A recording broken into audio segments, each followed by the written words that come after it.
The Champions League final is upon us. We're just hours away from the biggest match in all football. Welcome to House of Champions YouTube family. We are going to be breaking down the match in all its gory and glory details.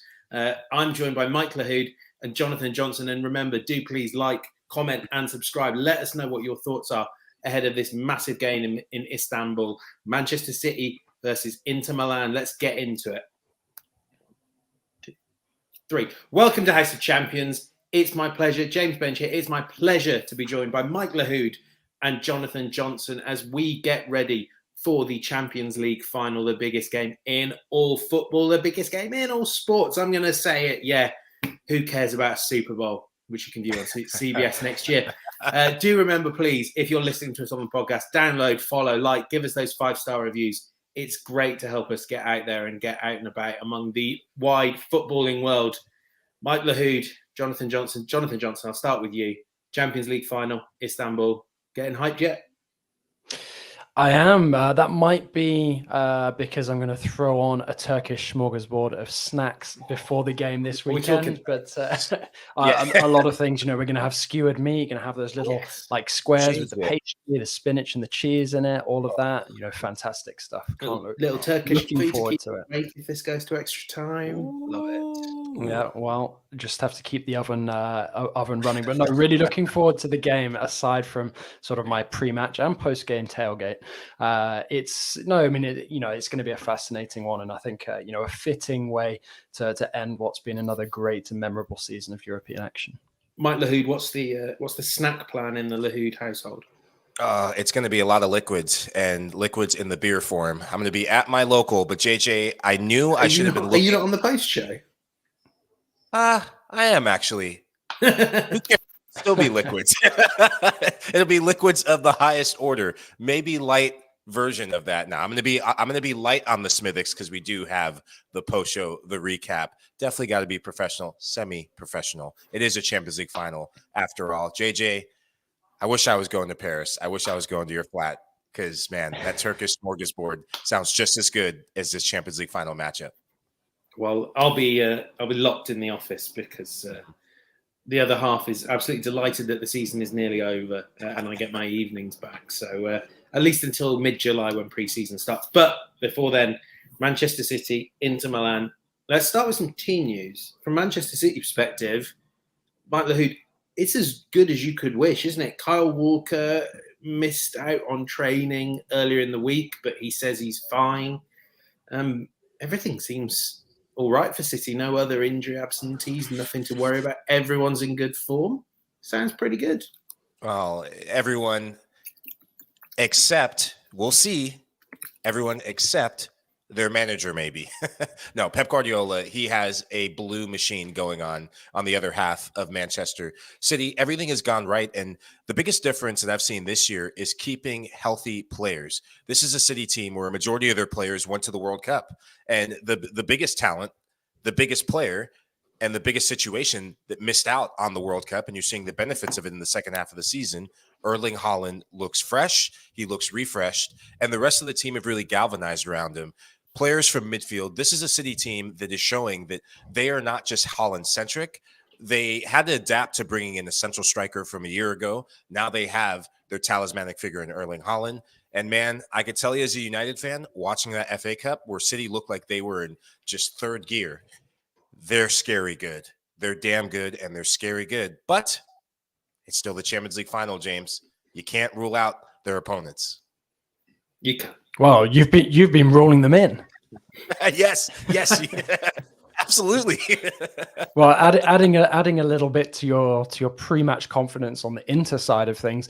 Obviously, the big concern coming into this one was Henrik Mkhitaryan and his potential fitness. We know that he has a thigh injury. He's expected to at least be sort of fit enough, for some meaningful place in the squad. Whether or not it's going to be good enough for him to start, we'll have to wait and see closer to the kickoff. But I think Joaquin Correa as well, who picked up a calf problem against Fiorentina back in the Coppa Italia final a few weeks ago, he's also sort of in a similar boat where he should probably make it is not necessarily certain to be fit enough to start. So it seems to be, sort of a question now really of whether Inzaghi sort of sticks with Martinez and Dzeko, or whether he, throws a curveball and brings, Lukaku back in. We know sort of Brozovic kind of comes in and out of the starting 11 as well, depending on who's available.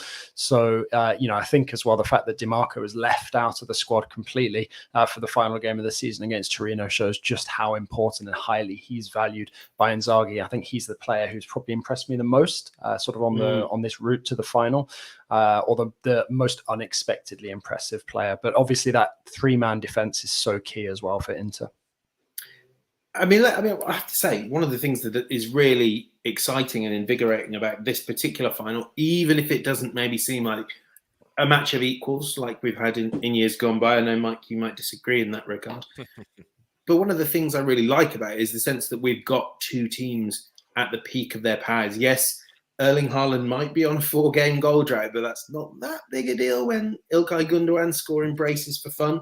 I think it's something like Inter have won 11 of their last 12. The only game City have lost since February was a meaningless one against Brentford, having already won the title. So we've got teams at the peak of their powers, fully fit. This should be the best version of this Champions League final it can be. And Mike, I know you disagree with me on this. I'm going to go to JJ, but of course, hanging over all this, JJ, is the treble. Just got off the phone about an hour or two ago with a certain treble winner who may have been in goal for Manchester United back in 1999. Stay tuned to cbssports.com to hear and read some more about that. I don't know if it's perhaps, I mean, I think it's, in any country, it's a remarkably special achievement, but perhaps in England, but there are so many teams always competing for the title. And of course, it's only been done once by the Man United team of 1999. This treble, there's a mythical quality to it. JJ, would this be Pep's greatest achievement? And let's not forget, he's won trebles before with Barcelona. He has swept the board before, but where does this stand maybe against Barcelona in 2011? I think there's a lot of things that kind of factor into this debate. I do think that it would be Pep's greatest achievement, certainly since then, because people have been talking about it for so long. When will Pep next make it into a Champions League final and then win it? We've seen him get there a couple of years ago with City and then get beaten by Chelsea. We saw him sort of cursed as well with Bayern, getting to 3 semi-finals and losing in all of them.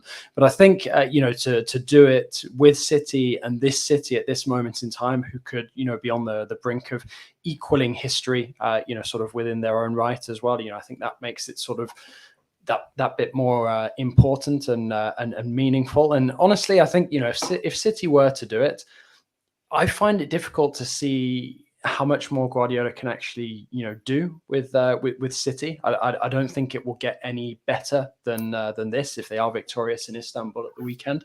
And I think it's probably going to be one of those very liberating moments for Guardiola if he finally does get this victory over the line, where I think he will bury that sort of nagging, suspicion that he, or that feeling, that sort of eats into him when he gets to the latter stage of the Champions League and second guesses himself. And I'm curious to see if he's as sure in his selection of his starting 11 as he has been in some of the recent rounds, where he doesn't even opt to make substitutes unless absolutely necessary.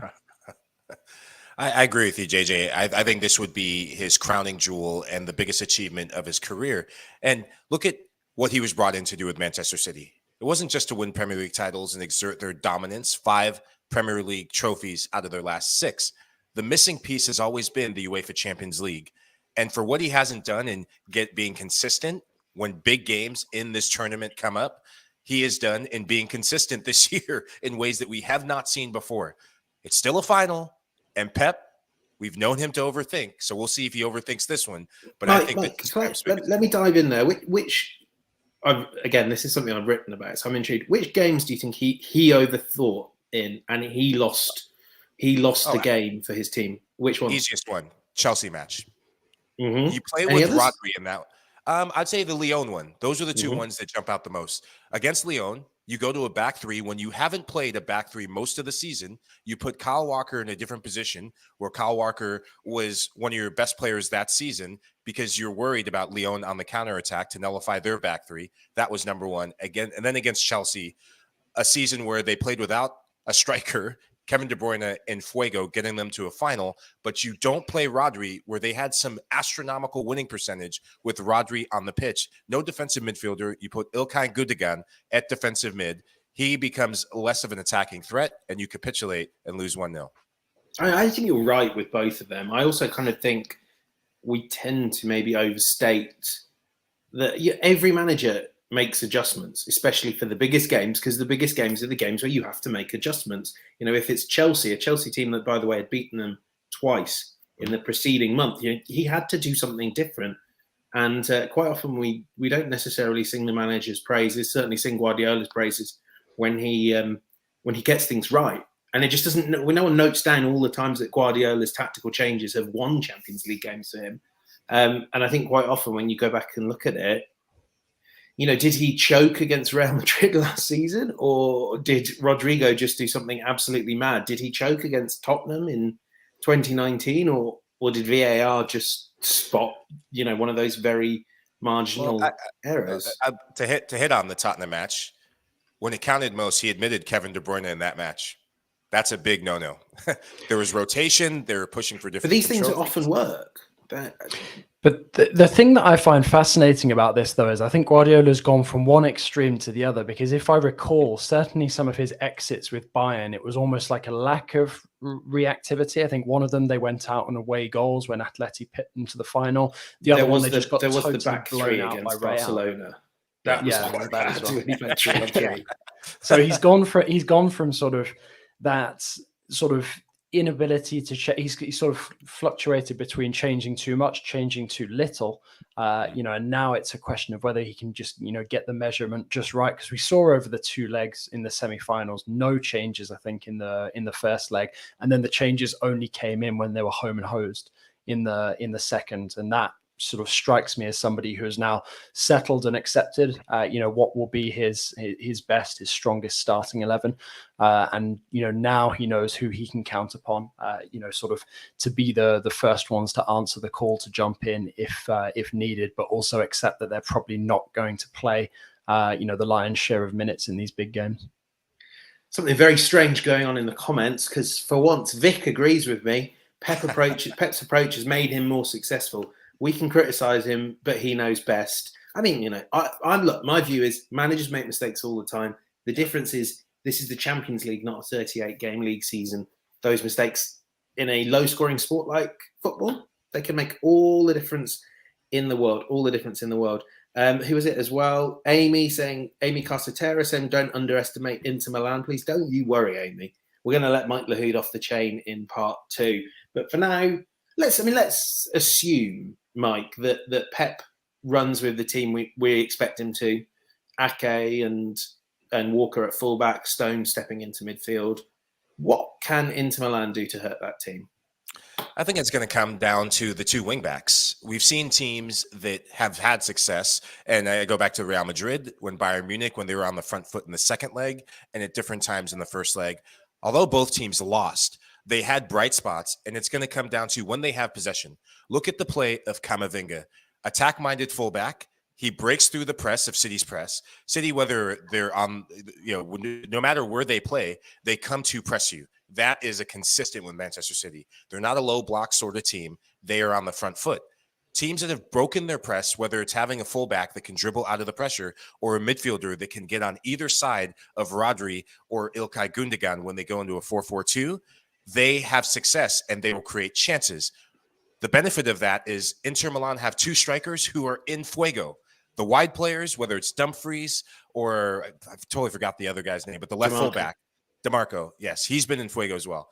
But whether those two guys, if they can get into the attack and then play balls, not in the air, because City have 3 aerial center backs who are quite good in the air, but on the ground for a cutback or an early service, I think that's how they can get at them.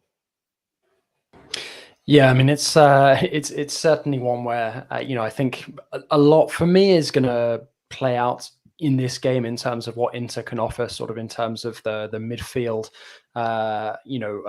resistance, because for me they've been a very balanced team in the middle of the park, but it's so easy to get eaten up by that Manchester City midfield. I mean, you look at what happened to Bayern Munich when Rodri pulled out that beastly performance in the first leg. If he's on that kind of form, it's going to be very difficult for Inter to really sink their teeth in. You almost wonder if Inzaghi's actually going to try and throw someone like Brozovic in from the start, somebody who can compete, is a more of a combatant than a player. But certainly for me, I think that this City machine is so well oiled. It's the only way that I can really see Inzaghi even half catching out Guardiola really is by maybe changing up his options in attack, because if Inter change away from this tried and tested formula that we'll come to in the second part, I think that almost plays into Guardiola's hands, because Inzaghi would be making the mistakes that we've sort of accused Guardiola of making these last couple of years. So, for me, I think it's just a question really of if City can treat this the same way that they treated Bayern, the same way that they treated Real, because if they do, I find it really difficult to imagine Inter being able to pull off the shock. I do like that Brozovic idea, JJ, but I think the challenge is that possibly the way that they win this is defending well and getting a set piece and scoring off that. And then can you do that without Çalhanoğlu, one of the best set piece takers in the world? Like, it is really hard for Inter. In the second half, we're going to see if there's any more ideas we got about what Inter can do, where the key battles might be. Is there any chance that Mike Lahoud will break his Drake curse and see Inter Milan crowned in Istanbul? We'll talk to you a bit more after part 2.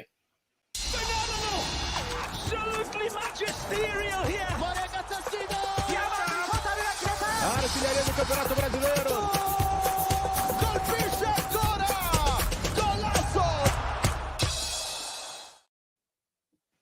It's back. Due to popular demand, UEFA are giving you a chance to win your limited edition UCL Elite Foot 23 kit. Winners will also receive a digital copy of the FIFA 23 video game. Time is running out, so make sure to enter now at uefa.com/elite. And if you're watching us on YouTube, top right corner, just go and grab it in there. Right, JJ, Romelu Lukaku, the most expensive player, I believe, in terms of combined transfer fees ever in world football, and he's starting to look like a player that title befits, isn't he? Yeah, I mean, I think, it was really encouraging to see him, a couple of weeks ago, maybe a month ago, and he scored that absolute banger from outside the box. That was sort of vintage, Lukaku finally getting back to his best. It was a difficult watch to see him at the World Cup in Qatar, sort of devoid of any kind of confidence, any kind of real sort of physical fitness. But he really seems to have, sort of rounded into form at the perfect moment for Inter. And to be honest, it's sort of in the image of his team as well, because Inter, we were writing Inzaghi off, just sort of, as recently as Easter. And then suddenly, they've managed to guarantee a Champions League return regardless of what happens at the final because of their league position. They've won the Coppa Italia. They're into a Champions League final. Suddenly it's all coming up, roses for Inter. And, I think Lukaku and his sort of return to form and fitness, has definitely played his part in that. I wouldn't say it's all completely down to him, but, it's good to see him getting back to his best after what's been, quite a difficult spell. Never easy going back somewhere where you've had great success and then returning for the second time. But, he's certainly making a good go of it. I don't think that we'll see sort of this continued in terms of a permanent deal. So this is, might potentially be his last dance with Inter, but I certainly think he's made a success of what looked like it was actually going to be a bit of a flop of a return at first. Mike, here's a question every manager would want posed to them. You've got Lautaro Martinez starting up front. He's been absolutely wonderful. Definite starter. Does so much. Can play with anyone. Hugely underrated as a footballer, I believe. Who do you put next to him? Big Rom or Edin Dzeko? Edin Dzeko with a point to prove against the Man City team that kind of never really gave him a chance. Edin Dzeko could prove that point on FIFA or some other sort of gaming system, because it's got to be Romelu Lukaku. Him and Lautaro Martinez, they are rekindling that partnership that led this Inter side to the Scudetto. in their last few matches, what I love about them is they're playing together. Lautaro, when he plays with Dzeko or whoever he plays with, he can adapt his game. He's malleable, and he has that sort of versatility where he can be the one who runs in behind. He can hold up the ball, good low center of gravity. But when he plays with Romelu Lukaku, it is the fire and ice. Lukaku is a battering ram who's a damn good player who can hold the ball up and draws a lot of attention, and now that's creating space for Lautaro. Lautaro also brings midfielders in the game, and he can also bring Lukaku. Last 2 matches ago, assisted on Lukaku's goal. Lukaku is a striker that feeds on service, and Martinez and the rest of that midfield, they're giving him the service that he needs. Yeah, I'm with you. I would like to see Romelu start, but I also think the challenge with him is he's maybe more impactful off the bench, especially against tiring legs. I feel like whether it's Akanji or Ake at left back, City would feel pretty optimistic taking on Lukaku, even if he's getting in those inside right channels he loves so much from the off. But I think, if those legs are starting to tire, I'd love to be able to bring Romelu on. Right, we're sort of coming to the end of our preview. We've got Fabrizio Romano coming up in part 3 to chat all things transfers. And boys, there are a lot to chat about. But briefly, I think we're all going to go through some of our key battles before we get into predictions. And I wanted to mention one name that hasn't really been mentioned at all. Actually, 2, kind of. We briefly touched on Erling Haaland at the top of the show, but Andre Onana has probably been the best goalkeeper in the Champions League this season. World-class performance after world-class performance. If you haven't seen it yet, go and dig out that game against Porto where he makes those incredible doubles saves. I mean, they could have lost that game 10-0 just in added time alone. Onana is on fire. Speaking to a few goalkeepers, I referenced one of them for a piece I'm doing today. He's so light on his feet, so reactive, great down low, I think, especially to his right. But he is a fast mover. He is going to have a lot of work to do. And I'm sure he would rather be playing in a possession system where he makes 3 or 4 saves a game. He has to make possibly 8, 9, 10 for Inter Milan to win this game. Can he do it? That, for me, is the big challenge. JJ, what about you? Where's this game? What individual battles or duels is this game going to be decided on?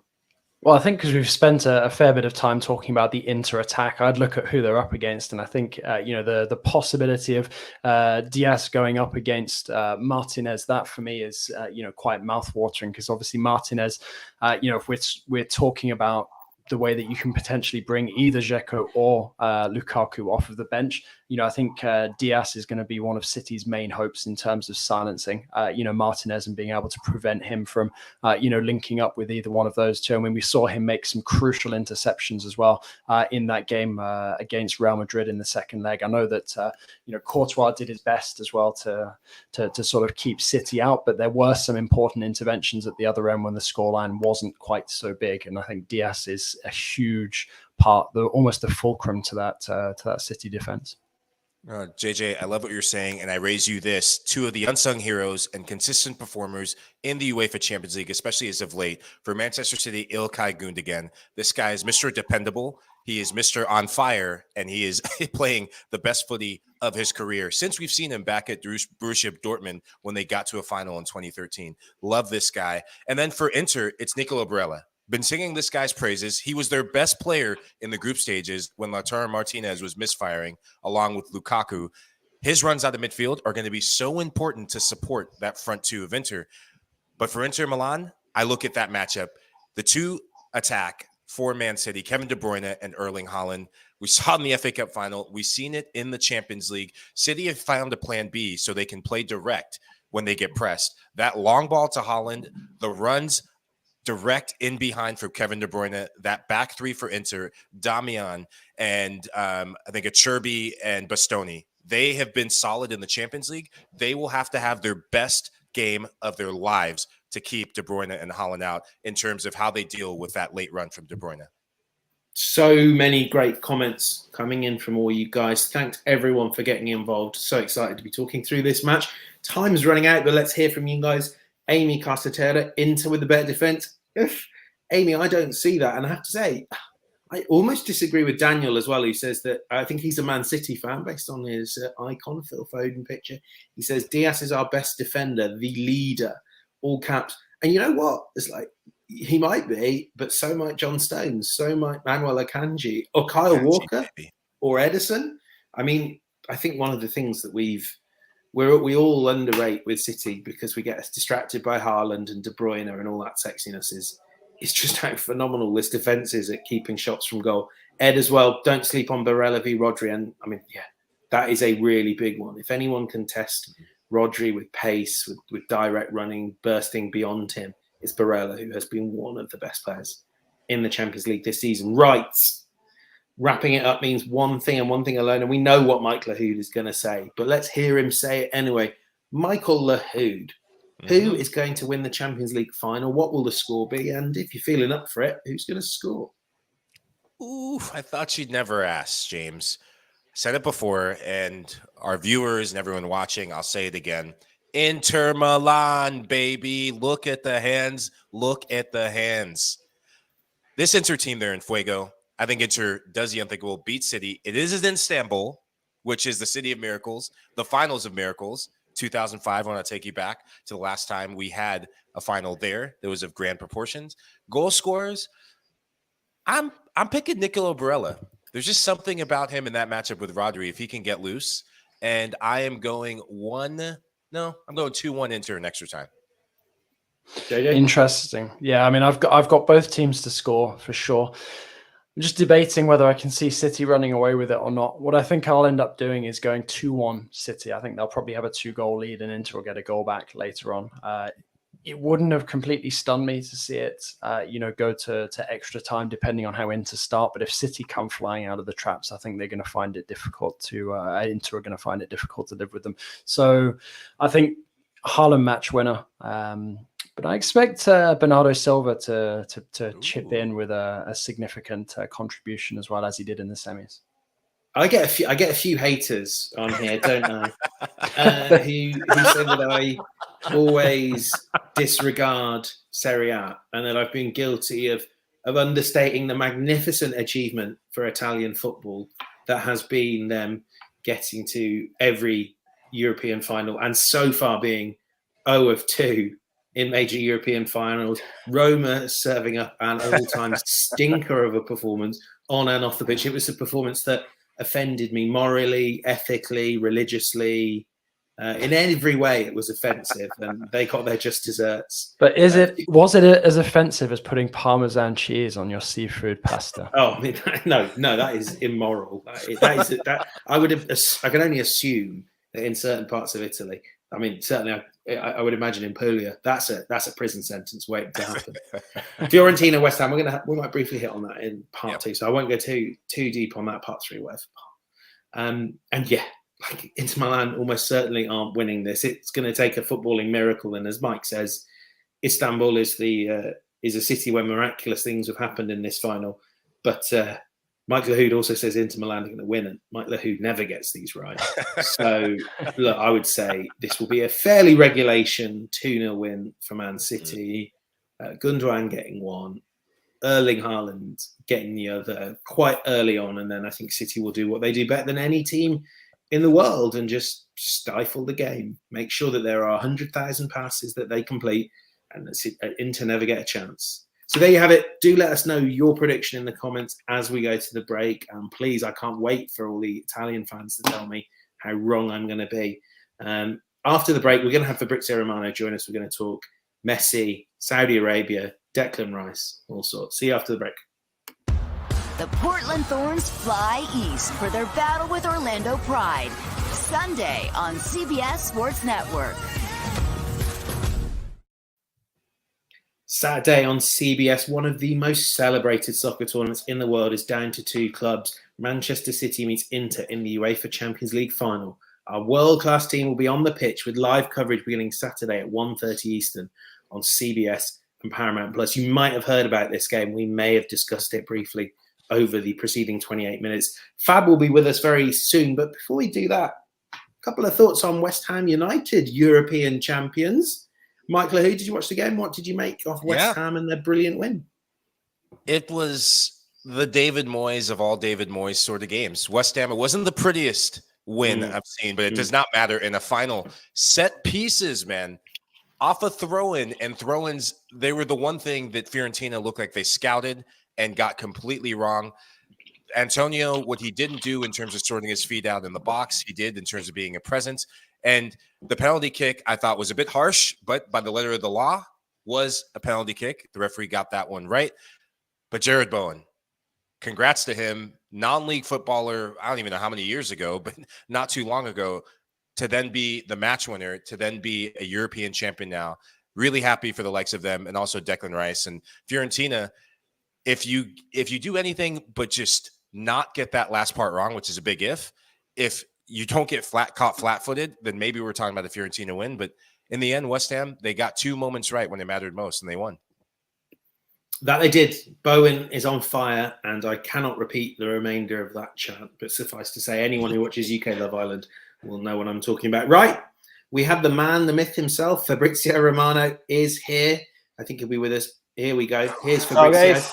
Hello. Fab, how exhausted are you after yesterday? I slept like 3 hours, 4 hours last night. It's crazy day, really. Everything at the same moment. N'Golo Kante, Jude, Bellingham, Leo Messi. So crazy day. It was everything at once, but I mean, obviously, we have to start with Leo Messi to Inter Miami. Just talk us through maybe just the sort of process of following this story. It's been one with an awful lot of twists and turns. I know that in December we've heard some stories. In April, PSG maybe exited the race. Maybe a week or two ago, Saudi, and I can talk about this, but Saudi sources were very confident. Talk me through kind of how this story developed for you over the last 48, 72 hours. Yeah, and beyond. It's been crazy because, as you mentioned, it was in December when right before the Champions League, the World Cup final, Leo Messi met with Paris Saint-Germain, and they had kind of verbal agreement to continue together. It was like, okay, let's meet in January, in February, and sign a new deal. So everything was ready. Then everything changed after the Bayern clash in the Champions League for Paris Saint-Germain. Then in April, Jorge Messi communicated to PSG that he was ready to consider different proposals and to leave Paris Saint-Germain. And then we enter into the final part of this story that has been really, really crazy. As you mentioned, from Saudi, they were really confident because that proposal presented at the beginning of April, more than 400 million euros net per season, plus commercial deals, also almost 1 billion per 2 years, is something really impressive for Leo Messi. And they were very confident. So they were preparing everything for Leo Messi arrival this week in Saudi. The Jets were on the runway, were in Paris and Barcelona, ready to take them. Yeah, so they were very ready. And Barcelona, they really tried. They tried till the last minute because they were trying to be creative. But Leo Messi, as he mentioned yesterday in the interview with the Spanish press, he didn't have any intention to make again what happened 2 years ago, to arrive in August with no guarantees to be signed or registered with La Liga, with the financial fair play issues. And so what happened is that I think Inter Miami have been perfect in their strategy. The most quiet club in this story. Very serious, very quiet, working behind the scenes, always telling Leo, don't worry, if it's not going to be this summer, it can be next summer, we wait for you. So they presented this very serious project. They didn't push too much on the press. And then at the right moment, they attacked the situation with an official bid presented last week, confirmed in the final part of the details. And then it was the perfect strategy to convince Leo Messi. So really unexpected, I have to say. Not in the last 2-3 days, but I would say in the last 2-3 months, we were not expecting Leo Messi to go to Inter Miami. And so their strategy has been really smart, I would say. Fab. I've got my MLS sweatshirt, got the wrong logo, don't even know which side. I'm so excited right now. This is a big win for MLS and a big win for Inter Miami. For those of our viewers who are just catching up to speed with just the announcement, what are some key cogs in the deal? Because this is a landmark move, something Major League Soccer has not seen since David Beckham. Yeah, and this includes a lot of stories. We will enter into it in the next weeks because it will become more clear, but it's about marketing deals around Leo Messi. And of course, he will be part of the future project of the club. This is not just a deal to play football. This is also to plan for the future of the club together, of course, with the owners, with the board. I think now Leo Messi is already trying to bring some players who are their big friends, like Sergio Busquets. Angel Di Maria has been contacted to in the last 24 hours. So they're trying to tempt some players to join Inter Miami and to plan for the future of the club in terms of how rebuilding this club and how changing the history of MLS, because this deal, as you mentioned, is going to change the whole movement history and not just Inter Miami. And let me mention one thing about the contract. The contract is going to be a 3-year deal for Leo Messi. Every single year, he will have the possibility with an exit clause to leave the club in case he wants, in case he changes his mind. But the reality is that it's a 3-year deal. So we will enter into more details in the next few days, as they've already signed the contract, but they are working on the commercial side of the story. But I agree with you, this is historical. Well, there's hope for Barcelona yet then to get that romantic reunion with Messi somewhere down the line. But Fab, something interesting cropped up after Messi to Miami was confirmed, and that's the rumors of Barcelona maybe switching their sights to Neymar. I think I've seen quotes as well of Xavi saying, as much as he and guys at Barca hold Neymar in high regard, that's not something they're necessarily thinking of. Are you able to shed some light on Barcelona's potential interest? Because we have seen in the past that Barca were interested in trying to bring Neymar back from PSG. That obviously died away with some of the financial problems. Has this changed that at all, or are Barca looking to a future now without Messi, but also without Neymar? No, I think we had this rumor because a few days ago we had some pictures of Juan Laporta, Barcelona president, together with Pini Zahavi, the agent of Neymar. They share a fantastic relationship since a long time. So this is why I think we have this kind of stories. But the reality at the moment is what Xavi said today. So they are not working to bring Neymar back. Barcelona have different ideas, different targets. Also, for Xavi, it's important to clarify what's going to happen with some of the wingers they already have at the club, because they want to bring in a new winger. Of course, the plan was to bring Leo Messi, not a proper winger now, but they wanted that kind of player. Now they have to clarify what happens with Ferran Torres, what happens with Ansu Fati, because I think one of these two players will leave the club in the summer, and Xavi will communicate directly to both of them to clarify the situation. I think Ansu Fati has more chances to leave Barcelona. This is what they're trying to do. And then Rafinha. Around Rafinha, we heard many rumors in the last few weeks. Again, Newcastle, mentioning Chelsea again. But I'm told that Xavi is really obsessed with keeping Rafinha at the club. So he wants Rafinha to play football in Barcelona for one more season, and then maybe see next summer what happens. So this is very busy for Barcelona, and I think Neymar is not a priority now. They want to sign players in that position. But Xavi mentioned an important thing today. He wants new midfielders. The crucial part is about midfielders, a new pivot, and I think the priority for Barca will be to invest in that position. Very interesting. Not least, this whole story has kind of really taken a bit of attention away from what for a while felt like not just the biggest story in this transfer window, but one of the biggest we've seen in football for a long time, which is Saudi Arabia's sudden emergence as a country that will pay exorbitant wages. I mean, Cristiano Ronaldo leading the way, and now Piff in London, in Paris, with what seems like a big suitcase of 100 million euro notes and 100 million euro contracts, handing them out to anyone. Now that they've missed out on Messi, what do you see as being their pivot plan? I'm sure we can exchange some notes in this regard, because I know we're both hearing a few things. Yeah, James, you're very well informed, so you can help me on this one. But I'm sure they will not stop. I'm sure they will not stop. They are already working to sign some big stars. They contacted Ilkay Gundogan from Manchester City. I think it's going to be difficult. They're speaking to Roberto Firmino. They're speaking to very many players. And then a name that you, James, mentioned yesterday, which is obviously correct, that is Riyad Mahrez. I think this is very concrete interest in terms of club side. Today I was speaking with some City sources, and they told me we don't know anything about this because they didn't approach us. At the moment, we don't have any kind of contact. But if they want Riyad Mahrez, they have to put some serious money. For us, it's not just about signing the player for free. So this is not always easy process. But I feel that Saudi will insist in the next weeks for many important players. It's not over at all. Yes, I mean, the Mahrez stuff is very interesting. I actually had an update on this about while we were on air, that these talks have really gone on quite a lot with Mahrez's representatives and the president of Al Ahly, and there's optimism from the Al Ahly side that they can get this deal done. As you say, Fab, Mahrez and City are in Champions League final mode. Yeah. So whilst there's optimism, it's really going to take a little while for it to become clear whether Mahrez wants to make that move. And we know, we know in the football industry that whether people want to make that move can just depend on whether they come out on Sunday morning, Saturday night in Istanbul with a winner's medal on them or not, whether they feel like they're done at Man City or not. Dive into the comments. As ever, Fab, there's so many questions for you. Aaron here, massive breaking news out of Arsenal, now imminent in bidding for Rice. Is it true that Arsenal are preparing around 92 million? Also, will Arsenal be able to aim for Caicedo as well now the price is set? Well, I mean, the price for Caicedo is well over 70 million, isn't it? Especially as they had to give Liverpool a bit of a discount on McAllister. I think for Caicedo will be around 80 million pounds. So this is the idea. This is because, from what I'm told, Roberto De Zerbi right after the January transfer window, spoke directly to the player, like telling him, okay, extend the contract, because it's also deserved for you to have a different kind of salary. After Arsenal had 2 bids rejected, £60 million guaranteed fee and £70 million with add-ons included, and Brighton always said no. So the message was like, okay, extend the contract, but we are prepared to let it go in the summer in case we will receive a bit more than this. So this was the idea between De Zerbi and Caicedo. And this is why I think there will be a serious possibility for the player to leave.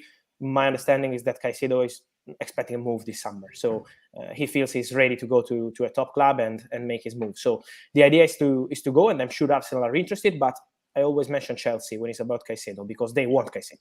They are in the race for Caicedo. They are speaking to people close to Caicedo. So Chelsea are absolutely into the race. They have no midfielders. Exactly.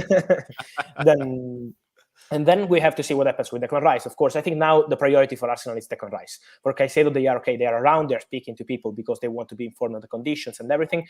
But the priority is Declan Rice. Arsenal will bid in the next days. They will have direct conversations with West Ham. They are confident because they feel the player wants to stay in England. This is an important point.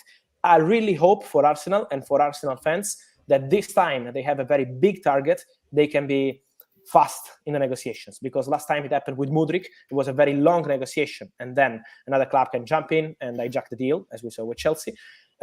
With Gabriel Jesus, they signed Gabriel Jesus, but it was in danger till the last minute because Tottenham and Chelsea tried to enter the race in the final hours of the deal. This time, for Declan Rice, they have kind of match point because they've been very good in working on this since January, end of January. Now they have to close this deal. So it's about making the bid and reaching an agreement with West Ham because the player is keen on the move. So let's see how this will evolve, but I expect Arsenal to bid for Declan Rice very soon. Yeah, and very important to say, Declan really likes the idea, not just of joining Arsenal because it's a great footballing project, but, we remember he's a young guy with a young family. They would like to stay in London, all things being told. So, but as Fab says, it's really in Arsenal's interest to get this done quickly. There's the takeover saga at United. We will see what happens. If Ilkay Gundogan did leave City, for instance, they'll need a new midfielder. Yeah. So there are a fair few factors there that mean Arsenal need to do this quite quickly. I think in that case will be Mateo Kovacic. Oh, of course, yes. Forgot about him. Fab, and James, you said it, one of the blockbuster moves this summer, overshadowed because of the Messi news, Jude Bellingham to Real Madrid, sticking with English midfielders. What does this move mean for Real Madrid? Because there's still a need for a striker amongst other positions, no? Yeah, they need a striker, and they would sign a striker for sure. Striker and a backup striker. So replacement for Benzema, but also for Mariano Diaz. So I see Real Madrid signing 2 strikers this summer.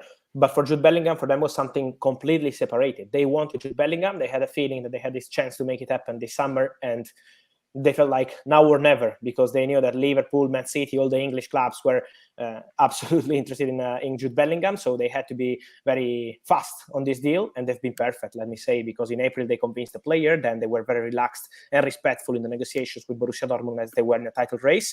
And now the deal is done. But for Real Madrid, this was a priority. They wanted to create the midfield of the future, and they did, honestly, because they have Fede Valverde, they have Eduardo Camavinga, who's playing fantastic as a left back, but he's a midfielder. They have Aurelien Tchouameni, who is 100% part of the project there, and now also Jude Bellingham, including Toni Kroos and Luka Modric for next season. But the future is there, and this is something that for Real Madrid is always crucial, to sign top players when you have the opportunity. So for Bellingham, they didn't have any doubt. It was not about the striker Benzema, it was Bellingham and then all the other signings. Just want to pick your brains on one last topic, Fab, that combines a bit of Premier League and a bit of La Liga. Now, Aston Villa, I know that I'm biased in trying to crowbar them into this conversation, but there's been a lot of interesting activity going on since Villa booked their place in Europe. We saw them try to go in for Asensio, got beaten to his signature by PSG, obviously and understandably. But there's rumours now surfacing regarding Monchi potentially leaving Sevilla, with some interest coming from Aston Villa. Pau Torres as well, his name has been linked, and I know that we've seen him sort of crop up many a transfer window for the last couple of years. Aymeric Laporte as well. I was just wondering if you can potentially shine a little bit of light on any of those rumours for me, please. Yeah, for Monchi is a possibility. It's a concrete possibility. Let's wait for conversations to happen in the next days between Aston Villa and Monchi, but it's true that he wants to leave Sevilla. He feels that now it's time to go to try different kind of experience after he made history again at Sevilla. So Aston Villa is a concrete possibility. Unai Emery has a very good relationship with Monchi, and they will speak about that in the next days. So this is concrete. Then for the player side, as you mentioned, Asensio was a target. They presented the proposal to Marco Asensio, but then PSG arrived with 10 million euros net per season to Marco Asensio, and this it was absolutely impossible to match for Aston Villa. Then Pau Torres is a name in the list for sure. It's true that they appreciate Pau Torres. Unai Emery, of course, knows him very well. And let me include one more name, more than Laporte. I think for Laporte the situation will be clear next week, because now Man City don't want any kind of distraction. So I think in general about Aymeric Laporte we will understand next week what kind of plan they have. I would not be surprised to see him leaving the club. But let me mention also Joe Lo Celso, the midfielder who is returning to Tottenham from Villarreal loan. He's a player that Unai Emery, again, knows very well, big fan of the player.